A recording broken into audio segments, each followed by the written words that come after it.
Okay, so week 5 of the cross choke game. This will be the last week of doing it from guard, then we'll be moving on to 5 weeks of doing it from mount top position. So we looked at last time how to get the cross choke from open guard, I was playing like a knee shield guard. Okay, and again, if I get my hand in, I was fine. Matthew pops it off. I let go immediately because I don't want to weaken my grip. But for him to pass, he has to make grips, and that hand's in again. And we just keep doing groundhog day until, he eventually gets fed up trying to remove that, and he's actually trying to pass. So I think he's pushing down from there. My head's on this side. If you notice, I'm in half guard. If I look at the next move of how to hit it from half guard, my head's on the right side. This one comes in. I just connect my wrists, and we're good to go. So that's he stuffed me into half guard.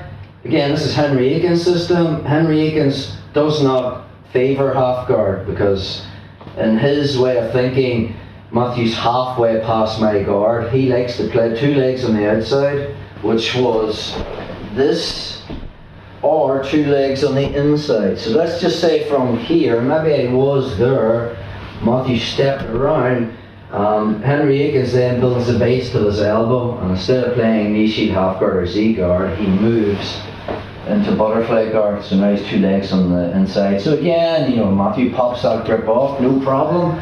I'm not going to fight it. For him to pass, he has to make grips. His hands can't do both. I mean, once I make this, he pops that off, right? I don't want to be fixated into this. I'm going to just let him make grips and then his hands back in again. He can't do both. For him to pass, he needs to be making grips on my pass. So the second I'm here and he's made his grips, I'm in. But obviously I'm not just going to put one hand in. My head's on the right side of his body. Second one comes in and I have the choke using all the concepts we talked about. Our butterfly guard needs to be active. In other words, it's not just 2 hooks like this. Even if I start sinking the cross choke and Matthew happens to get around my butterfly guard hooks, this is not good for me. He can bring one hand into the inside, smear down, and now he split open the cross choke. So my butterfly hooks need to be active. So let's just say I'm in, I get this. As he tries to run around, my hooks are just following no matter where he goes, and I'm sinking the choke.